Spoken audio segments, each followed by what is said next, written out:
Hello friends, आज मैं आपके लिए एक कहानी सुनाने वाला हूँ और यह कहानी जिस बुक से है उस बुक का नाम मैं अंत में बताऊंगा। तो चलिए शुरू करते हैं बिना किसी देरी के। एक छोटे से गांव में पेब्लो और ब्रूनो नाम के दो दोस्त रहते थे। दोनों एक अच्छी लाइफ का सपना देखते थे, आपकी और मेरी तरह, और इसके लिए वो मेहनत करने के लिए भी तैयार थे। गाँव से दूर एक नदी थी जहाँ से लोग पानी भरकर लाया करते थे।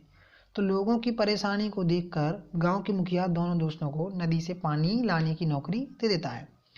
जितना पानी वो लाएंगे उतना पैसा उन्हें दिया जाएगा। ये सुनकर दोनों बहुत खुश हो जाते हैं और दोनों सुबह से लेकर शाम तक काफ़ी मेहनत करते हैं और पानी भर भर कर नदी से लाते हैं। शाम तक वो जितना पानी लाते हैं उसके हिसाब से वो पैसा लेकर घर चले जाते हैं। काम खत्म होने के बाद दोनों थक चुके होते हैं और दोनों के हाथ और पैर दर्द कर रहे होते हैं।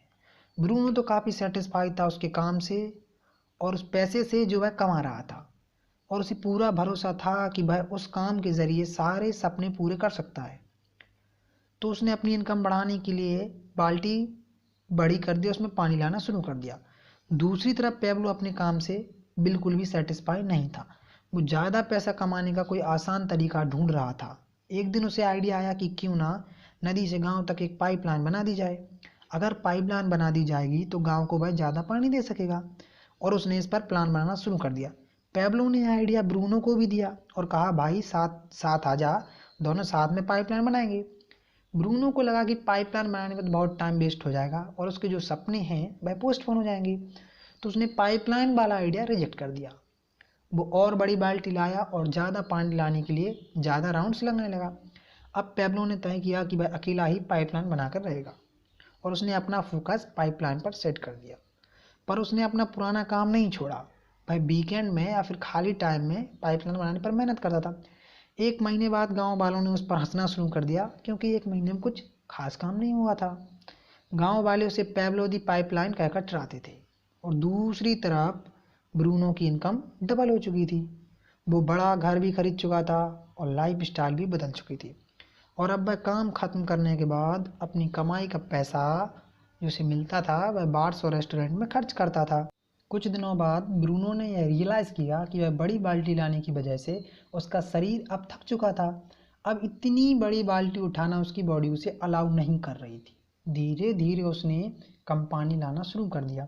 तो महीने गुजरते गए, पेब्लो ने काम जारी रखा। एक साल गुजरे, 2 साल गुजरे, और अंत में पेब्लो ने पाइपलाइन कंप्लीट कर ली।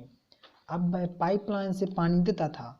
पेब्लो अब पहले से बहुत ज़्यादा कमाने लगा था। तो अब स्थिति यह थी कि पेब्लो यदि काम भी ना कर रहा हो, यानी कि वह सो रहा हो, घूम रहा हो या फिर पार्टी कर रहा हो, तब भी वह कमाता था। दूसरी तरफ पाइपलाइन की वजह से ब्रूनो बेरोजगार हो चुका था। अब देखिए, रियल लाइफ में ज़्यादातर लोग ब्रूनो की तरह ही तो हैं। हम ऐसे ही टाइम खराब कर रहे हैं। यदि एक जॉब से पैसा कम पड़ रहा है तो दूसरी जॉब कर रहे हैं या फिर ओवर टाइम कर रहे हैं, यानी कि अपनी बाल्टी बड़ी कर रहे हैं। दूसरी तरफ पेब्लो ने क्या किया, अपना सारा टाइम और एनर्जी एक लिमिटेड इनकम के लिए खर्च ना कर अपनी पाइपलाइन बिछाने में लगाई। पेब्लो को पता था कि एक दिन ऐसा आएगा कि एज या हेल्थ की वजह से उसके पास टाइम और एनर्जी नहीं होगी। आज जितने भी अमीर लोग हैं सबने अपनी पाइपलाइन ही तो बनाई है, चाहे वो आपको नज़र ना आती हो, पर उनके पास पाइपलाइन है। ऐसा टाइम आना है आपके पास और मेरे पास कि आपके पास भी एज ज़्यादा हो जाएगी, तब आप एनर्जी और हेल्थ की वजह से उतना काम नहीं कर पाएंगे जितना कि आज कर सकती हैं। तो अपना सारा टाइम लिमिटेड इनकम में ना लगाएं, अपनी खुद की पाइपलाइन बिछा। मैं ये नहीं कह रहा हूँ कि आप जो काम कर रहे हैं वो छोड़ दें, उसको करिए, लेकिन टाइम निकाल कर अपनी पाइपलाइन बिछाइए। ओके, तो मैं बता दूं कि ये स्टोरी है the parable of the pipeline book से, जिसके ऑथर हैं ब्रूक हेजिस। और यदि आप फर्स्ट टाइम मेरा वीडियो देख रहे हैं तो सब्सक्राइब करिए, और हाँ, प्लीज़ लाइक करिए ताकि मुझे पता चल सके कि आपने वीडियो अंत तक देखा है। Thanks for watching. और तो मोस्टली पीपल ब्रूनो की तरह अपना टाइम ख़राब कर रहे हैं। ओके ओके, हाँ। नीचे जाइए और कमेंट बॉक्स में जाकर बताइए कि आप अपनी पाइपलाइन कब बिछाने वाले हैं। Thanks for watching.